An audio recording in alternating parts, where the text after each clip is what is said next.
کبھی ایسا لگا ہے کہ ہمارے اندر کی جو دنیا ہے وہ ایک بہت بڑے انجان علاقے کی طرح ہے، ایک ایسی جگہ جہاں عجیب و غریب جذبات اور خیالات بغیر کسی نقشے کے گھومتے پھرتے؟ ڈی ایچ لارنس کا یہ ایک بہت ہی گہرا جملہ ہے، اور یہی ہمارے اس تجزیے کا مرکزی خیال بھی ہے۔ یہ ہمیں اپنے اندر جھانکنے پر مجبور کرتا ہے، اس تاریک جنگل میں جہاں نہ جانے کیا کیا چھپا ہوا ہے۔ پر اس جنگل میں آخر ہے کیا؟ اور یہی وہ سوال ہے جس کا جواب ہم آج ڈھونڈنے کی کوشش کر رہے ہیں۔ سوچیں، کیا ہو اگر ہم ان پیچیدہ، عجیب و غریب احساسات کو کوئی نام دے سکیں؟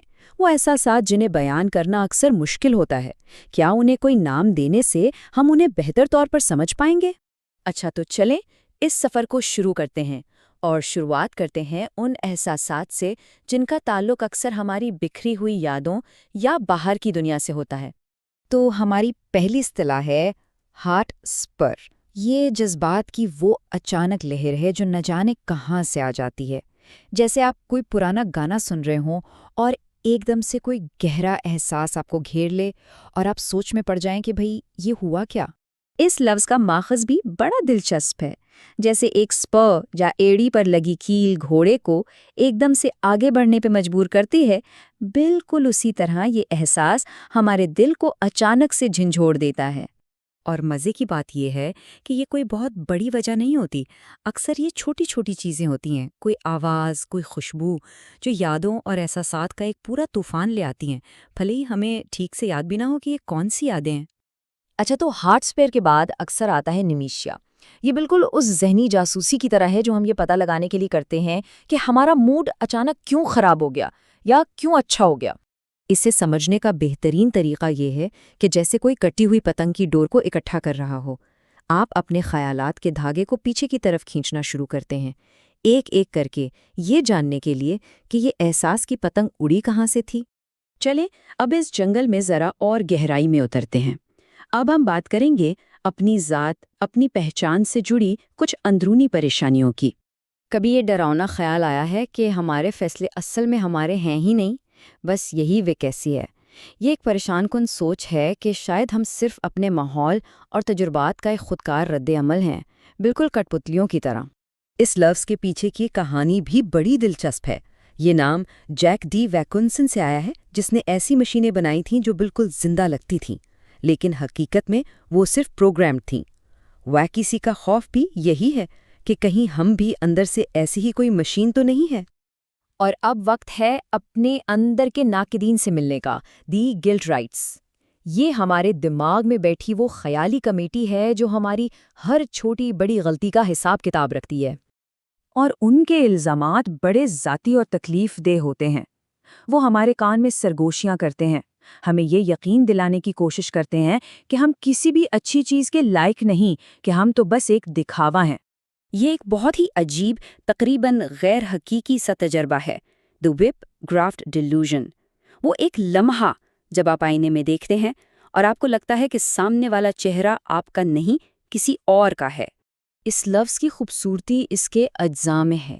یہ باغبانی اور نفسیات کی دو الگ الگ اصطلاحات کا ایک کمال کا امتزاج ہے، اور یہ اس احساس کو بالکل ٹھیک بیان کرتا ہے جیسے ہمارے وجود کے دو الگ الگ اجنبی ٹکڑوں کو زبردستی ایک ساتھ جوڑ دیا گیا ہو۔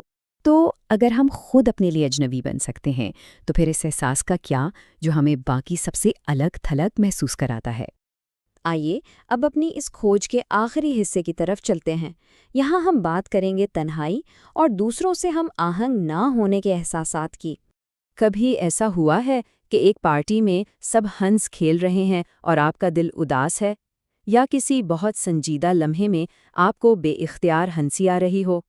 بس یہی ایموڈکس ہے، یعنی یہ احساس کہ آپ کا جذباتی رد عمل آس پاس کے لوگوں سے بالکل مختلف ہے۔ اور پھر آتا ہے نائٹ ہاک۔ یہ وہ پریشان کن خیال ہے جو صرف رات کی تاریکی میں ہی جاگتا ہے۔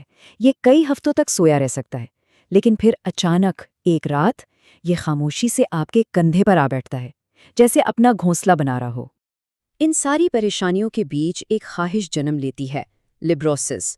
یہ ایک طرح کی آزادی کی تڑپ ہے، زندگی پر اپنی گرپ کو تھوڑا ڈھیلا کرنے کی خواہش، اسے زیادہ سنجیدگی سے نہ لینے کی تمنا۔ اس کا تعلق والی بال کے لبرو کھلاڑی سے ہے۔ یہ وہ کھلاڑی ہوتا ہے جو پورے کورٹ پر آزادانہ گھوم سکتا ہے، جس کا مقصد صرف کھیل کو جاری رکھنا ہوتا ہے۔ لبروسس بھی زندگی کے کھیل کو اسی طرح ایک روانی اور آزادی کے ساتھ کھیلنے کی ایک گہری خواہش کا نام ہے۔ اور یہاں ہم واپس D.H. لارنس کے پاس آ جاتے ہیں۔ ہمارا سفر جہاں سے شروع ہوا تھا وہیں مکمل ہوتا ہے۔ اس اندرونی جنگل کے دیوتاؤں کو قابو کرنے کی کوشش کرنے کے بجائے شاید ہمیں انہیں بس آنے اور جانے دینے کی ہمت پیدا کرنی ہوگی۔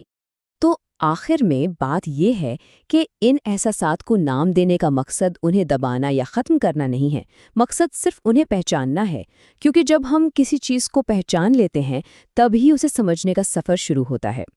تو یہ سفر تو یہاں ختم ہوا، لیکن آپ کی اپنی تلاش اب شروع ہو سکتی ہے۔